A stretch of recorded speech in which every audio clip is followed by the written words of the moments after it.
4 नियमों में पहला नियम नित्य नाम सेवा, दूसरा साप्ताहिक गौ सेवा। रोज तो राम राम या कृष्ण कृष्ण, हनुमान जिसका भी भजते हैं, क्योंकि हनुमान भी राम ही भजते हैं, तो राम भजिए, कृष्ण भजिए, राधा भजिए, राधा राधा राधा राधा, जो भी आपका भाव करे।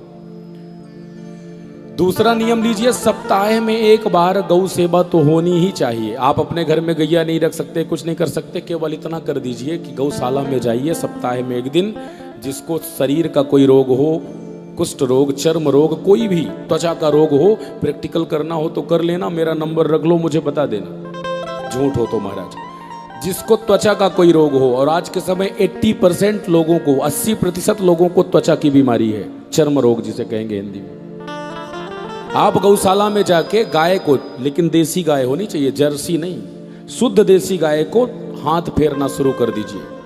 हाथ फेरिए, उसकी गंध से, उसकी वायु से, उसकी श्वास निकलने वाली जो श्वास है, उसकी श्वास से महाराज आपके शरीर के अंदर की त्वचा का रोग जो है वो निवृत्त होता जाएगा। आप गाय को सहलाइए।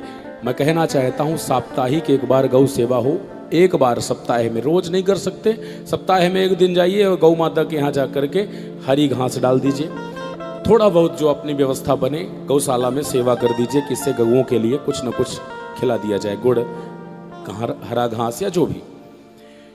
ये एक दिन में सप्ताह में गौ सेवा हो, और खूब बढ़िया कर सकते हैं तो जाके महाराज अपने घर में खुद गैया रखिए, प्रयास तो यही करना चाहिए। पर शहरों में रहते नहीं कर सकते तो गौशाला जा सकते हैं, हर शहर में गौशालाएं बनी, सतना में भी तो होंगी गौशाला, जरूर होंगी।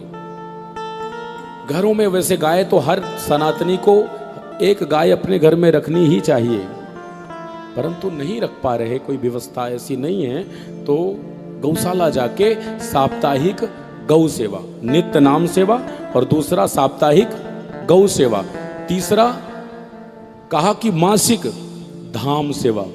1 महीने में एक बार किसी न किसी धाम जाने का नियम बना लीजिए। पास में चित्रकूट है, नियम बनाइए 1 महीने में एक दिन चित्रकूट जाना है। कोई तिथि निर्धारित करिए, पूर्णिमा, अमावस्या, आपको लगे इनमें भीड़ रहती है तो बीच की कोई तिथि फिक्स कर लो। मैं फायदे का सौदा बता रहा हूं, इसको बाद में समझेंगे तब आपको लगेगा सच में कोई बात कही गई। नित्य नाम सेवा, साप्ताहिक गौ सेवा, मासिक धाम सेवा। हंसने का विषय नहीं है, बहुत गूढ़ चर्चा कर रहा हूं, इस कलयुग में तरने की व्यवस्था बता रहा हूं। प्रत्यक्ष मासिक धाम सेवा, सामर्थ्य है तो वृंदावन आइए हर महीने, नहीं है तो चित्रकूट चले जाइए, आसपास जहां भी जा सकते हैं। एक धाम में नियम बनाइए, या रोज हर बार अलग अलग धाम का नियम बनाइए। महीने में एक बार, 1 दिन के लिए, 2 दिन के लिए, 1 घंटे के लिए धाम जाना प्रारंभ करिए, धाम सेवा। और वार्षिक, कहते हैं वार्षिक कथा श्रवण, चौथा नियम वार्षिक कथा श्रवण। अगर रोज नहीं कर सकते तो प्रयास करिए, जिसको सामर्थ्य है साल में एक बार कथा कराइए और कथा सुनिए।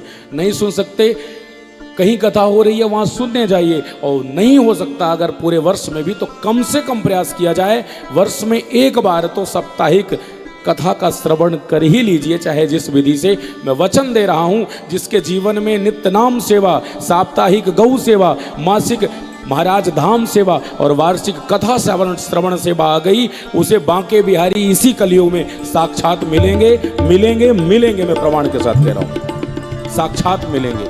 नामदेव की तरह हाथ पकड़ लेंगे, कर्माबाई की तरह आके आपको हाथ पकड़ लेंगे, जनाबाई की तरह हाथ पकड़ लेंगे। प्रमाण के साथ कह रहा हूं।